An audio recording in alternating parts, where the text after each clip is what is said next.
नमस्कार। मैं आशीष शर्मा मेडान इंडोनेशिया से एक प्रोफेशनल हूँ।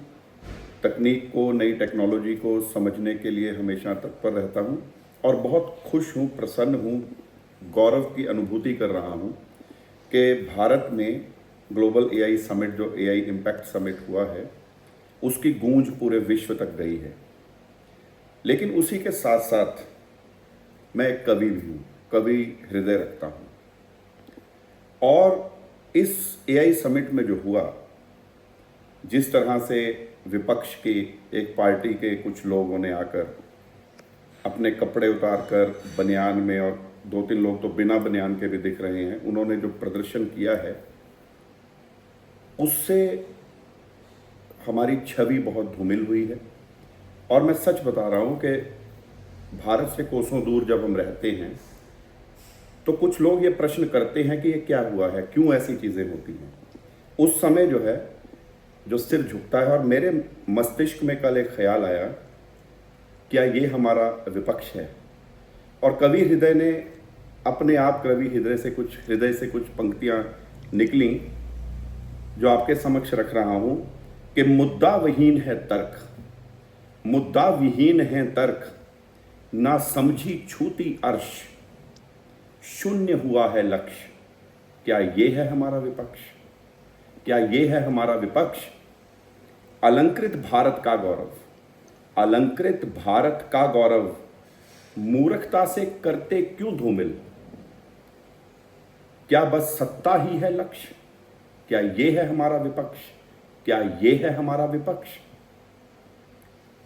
कैसे गिरा है इतना स्तर, कैसे गिरा है इतना स्तर, देश की छवि को मैला कर, क्यों पड़ता नहीं है इनको फर्क?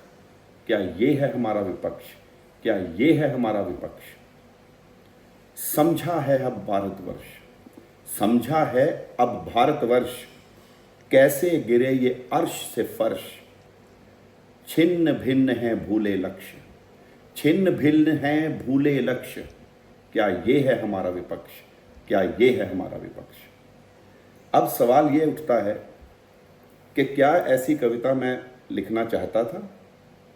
नहीं, मैं कभी भी इस तरह की कविता नहीं लिखना चाहता हूँ, क्योंकि मैं सकारात्मक कवि हूँ और सकारात्मक का पुजारी हूँ।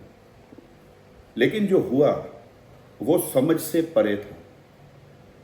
जो हुआ उसने भारत की छवि को धूमिल किया है, और ये दिख रहा है।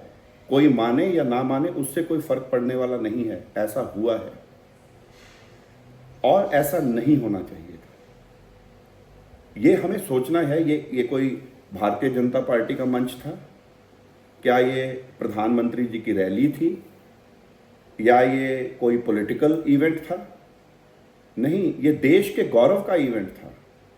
और हमारी देश की जो प्रमुख विपक्षी पार्टी है, उसके युवा दल के द्वारा ऐसा किया जाना, ये रियली किसी लॉजिक को एक्सप्लेन नहीं करता है।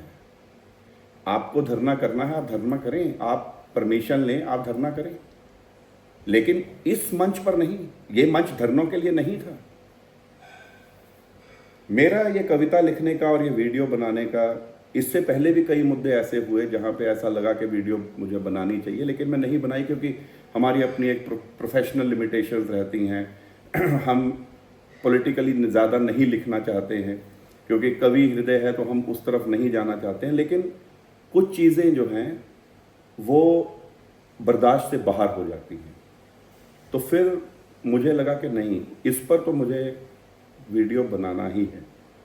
तो इसलिए मैं आपके समक्ष आया हूँ। और मेरा मकसद किसी पार्टी के अगेंस्ट नहीं है, किसी पार्टी के पक्ष में नहीं है। मेरा मकसद है लोकतांत्रिक प्रक्रिया में विपक्ष का होना बहुत ज़रूरी है, और एक सुदृढ़ विपक्ष का होना ज़रूरी है। लेकिन ये जो कुछ हो रहा है, ये लोकतांत्रिक ढांचे को बहुत कमज़ोर कर देगा, और विपक्ष अपनी जो एक वैल्यू होती है उसको बिल्कुल खो देगा। ऐसा नहीं होना चाहिए। जो भी प्रमुख विपक्षी दल है कांग्रेस, उसके शीर्ष नेतृत्व को इसके विषय में सोचना चाहिए और मुझे ऐसा लगता है कि इसकी माफ़ी मांगनी चाहिए। बाकी जैसा उनको ठीक लगे। जय हिंद, जय भारत, वंदे मातरम।